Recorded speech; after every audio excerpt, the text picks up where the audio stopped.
নদী দূষণ এবং দখলকারীদের আইনের মাধ্যমে নির্বাচনে অযোগ্য ঘোষণার দাবি জানিয়েছে human rights and piece for Bangladesh HRPB।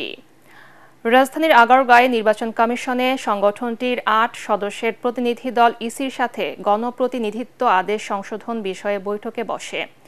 বৈঠক শেষে সংগঠনটির সভাপতি অ্যাডভোকেট মঞ্জিল মোরশেদ বলেন, আপিল বিভাগের মতামতের মাধ্যমে এই ব্যাপারে চূড়ান্ত সিদ্ধান্ত নেবে নির্বাচন কমিশন। নদী দখল এবং দূষণকারী যারা থাকবে তারা নির্বাচনে অযোগ্য হবে সেরকম একটা মতামত তারা দিয়েছেন, কিন্তু সেটা আইনে নাই।